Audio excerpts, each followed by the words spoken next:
Good day. So I think I should do some of my highlights of the trip for the Picos de Europa, and I'll start at the beginning and work through in order that we did these things in, rather than order of preference. So the Carrez Gorge was that was fantastic, amazing scenery like you've never seen before.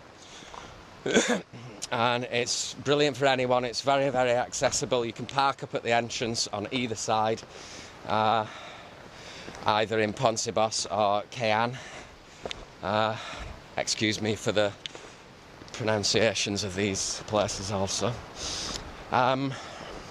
So yeah, that's spectacular, very accessible. And then the woodlands where we camped for the first night, they're very, very beautiful woodlands. I saw a wild boar at night. Some wild boar came around our camp, and a red squirrel, and lots of bird life. A very beautiful forest. There's lots of beach forest in Picos de Europa. And our first refugio, which was Refugio Hermosa. That was an amazing place. Really special experience to be able to graft your way up the mountain to finally get to Hermosa. And when we got there, it just started snowing, literally. As we saw the Refugio, it started snowing, and then it carried on snowing all night, and it was very windy and cold. So, and it took us it was a good either side of 8 hours walking that day, and a lot of it was up very steep rock, very steep trails. And there were lots of nice people in the Refugio, and we cooked some nice food. We had Martin did a Thai green curry with some fresh vegetables that he brought from England, and I did some quinoa mixed with some rice, and we had some pita breads that Martin had brought. We had some red wine that we bought from the Refugio, because they sell wine in the mountain refuges in Spain. So it's amazing. We had a beer up there because they sell beer also. And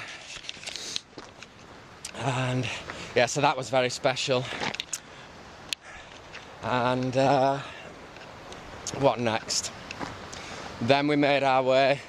It's a beautiful trek to Fuente. And the descent down into Fuente, the route we took, was extremely steep. It was all these switchbacks going down on like a scree path. And my leg muscles, both calf and thigh muscles, are only just getting over that. They've been in extreme pain for 2 days after that descent. But the descent into Fuente is like a beautiful lush green valley. It's a big tourist area because they have the cable car going up. So yeah, the Fuente is beautiful. An amazing campsite there that's run by Nando, I think he's called, or owned by him. Beautiful. He looks after his campsite, with the trees. There's beautiful trees there. He has grapevines growing over his property, and when you book on, you can put your order in for fresh bread in the morning, which we did. He's a very nice guy. Doesn't speak a sniff of English, but that's all right. That's good because we're in Spain. So the minimal communication that we could have with Nando was great. He's very, very warm guy. And yeah, we met some real nice people on the campsite. We met an English couple, Louise and Melanie, that offered for us to join them for dinner, which we did, and they cooked a lovely vegan curry and rice and shared with us some of their other commodities such as red wine and beer, and they're very lovely people. They were on a road trip experiencing van life and having a wonderful time on their way back to the UK. Then for Wednesday day we went up the cable car because we're lazy nowadays. It was just like this path going up this huge cliff, and the cable car cost $11. There was no way I was walking up there, not a chance. Maybe when I was younger, but so we went up in the cable car. That's an amazing ride. I think that's like the reason people go to Fuente Day solo, just to go up the cable car. Hola. Hola. Hola. Hola. So, and then after that, we walked, and we walked up to Refugee Veronica, or Cabana Veronica it's known as, and that's a temporarily manned refugee, which is free because there's no access to water there. I believe that's why it's kind of free. And sometimes there's a guy that mans it and looks after it, and there's like 3 beds in there, like bunk beds, that can fit. I mean, you could squeeze 3 on, but you can comfortably fit 2 people on each platform, and you could sleep, you know, a few people on the floor. There's a little table and some stools in there, a small kitchen worktop, a little un poquito library, and we met a couple of Spanish guys. We stayed in there that night because I was sick. The walking through the day in the sun, I think that's what did it. Yeah, my fingers were numb. I was going really hot, really cold. Felt like being sick. And yeah, so I had to stay there. And a Spanish father and son stayed in the refuge that night with us, and they were telling us about, it was built from an aircraft carrier, some aircraft carrier that you know, got scrapped. They brought part of it to build this refugio. So it's like a bomb-proof refuge, really thick steel, set onto like this concrete slab, because the weather conditions can really get rough up there. I mean, so in places in the Picos de Europa, I believe there's like up to 4 meters of snowfall in the winter.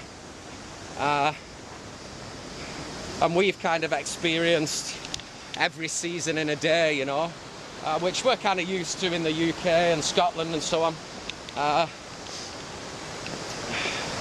So yeah, so that's Veronica, and from Veronica we had a nice walk to Refugio. I'll never remember the name of it. It's at the bottom of Spain's most famous mountain, which again I probably won't pronounce right. I think it's Naranjo. So there's a refugio there, quite a large kind of modern refugio, which isn't really our style. Hola. Hola. Hola.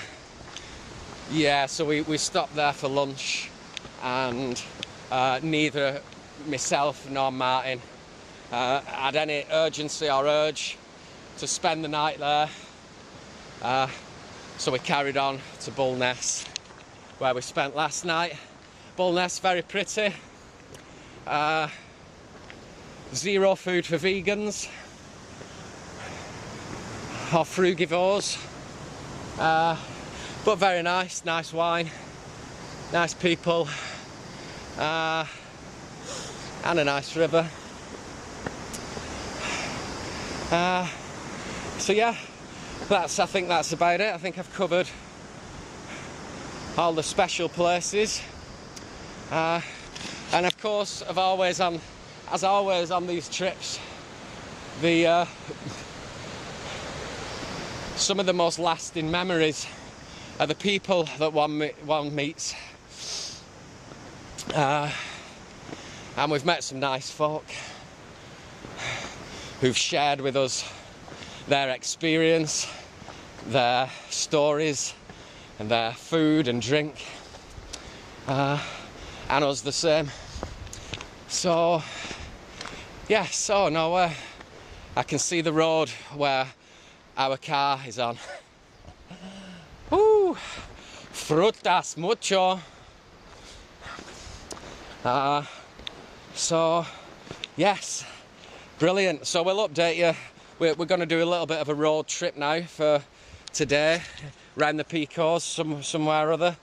And Martin wants to stay in a place called Portes. So we'll film some things around there, no doubt. And then on our last night, well, we both do want to go to the beach, a beach that I know of, that I used to come in the past when we were surfing on the north coast. Myself and a good friend of mine, Stevie. And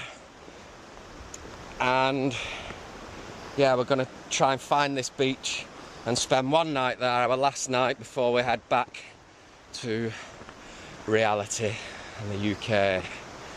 So I think I'll leave you now with a view